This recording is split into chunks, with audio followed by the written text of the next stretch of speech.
have another creepy story for you.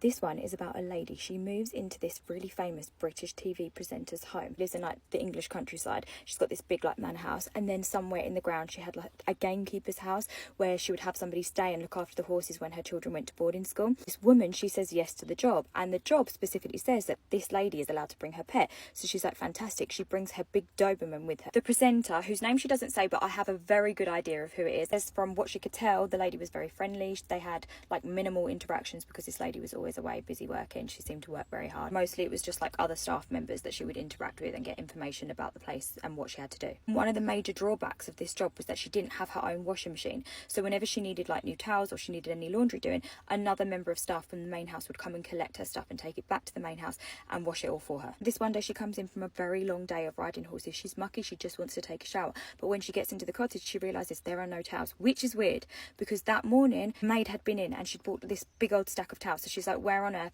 have these towels gone? Calls the maid. The maid comes, she brings more towels. She asks the maid, where did my towels go? The maid's like, I have no idea. And at this point she gets to thinking that maybe somebody other than her has the keys to her house, which makes her feel a little bit uncomfortable. Another thing that she did not like about living here was the fact that they had a little Jack Russell that was always like yapping around the stables, and she just found it very irritating. And also her big dog did not like this little dog at all, but for whatever reason this little dog really liked her. And so because her cottage had a cat flap, sometimes the Jack Russell would just enter her cottage and it would pee her dog off. So one night she is fast asleep and she starts to hear her dog growling, and straight away she thinks that maybe this Jack Russell has come into her cottage in the middle of the night. She gets up and she puts the lights on, but as she does it she thinks she hears the flap go and the dog leave. She gets back into bed, her dog starts growling again, and then about 5 minutes later something jumps up on the side of her bed, starts to breathe in her ear, and she realises that the Jack Russell is in fact in her cottage. She's a dog lover and this dog seems to really like her. She decides to just leave it there for the night. It's nice and comfortable. Plus her dog is locked away in the kitchen at this point. So she has no fear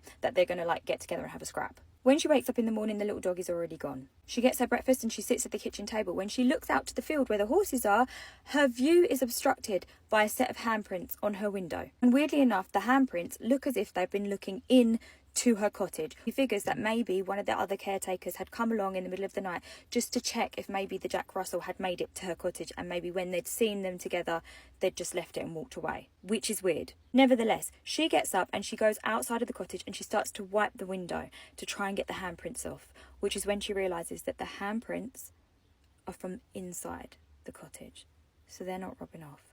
She goes inside to the cottage and she starts to rub off the handprints, and immediately they disappear. Now she's pretty certain that somebody has been in her cottage. She raises her concerns to her boss, and her boss is like, I'm going to make sure that nobody else comes in and out of your cottage, but just rest assured that nobody else has keys. You are the only person and myself. She sticks this job out for the next 6 months and things get weird.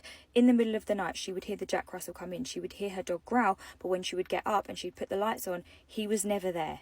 Things would also go missing. So like again, the towels, that was always a massive thing. She would come in, she would leave the towels. She would go to work, and when she would come back, the towels were gone. Every few weeks she would sit down to have her breakfast and new handprints would be placed on the window that she looked out of to look at the horses. Always from the inside. At this point, she is pretty certain that another member of staff or somebody is coming in and out of that cottage, and it is a massive invasion of her privacy.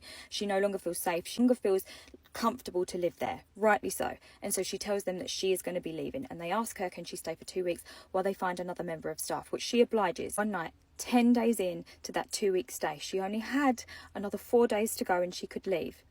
She wakes up in the middle of the night to her dog snarling. He's growling. He's looking straight from the kitchen towards her bed, straight at her.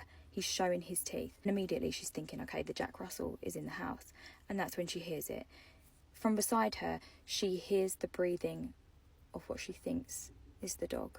Just as she gets ready to turn over, pick that dog up and put him outside the cottage, she hears it.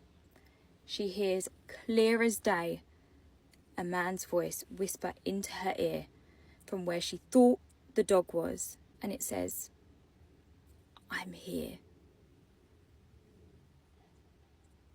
I'm here. She packs her stuff that night and she drives back to her mum's house, which is a 2-hour drive in the middle of the night. Takes all of her stuff. Apparently, when the TV presenter finds out that she's left 4 days early and they have nobody to look after the horses, she loses her mind. Absolutely loses it. Says that she's crazy, she's nuts, ghosts don't exist. If this person is the person I think it is, he has been on ghost programs And she looked pretty scared to me. If it's who I think it is, I'm pretty certain it is. I've done a bit of Googling. So either she is an incredible actress, or she's a fantastic gaslighter.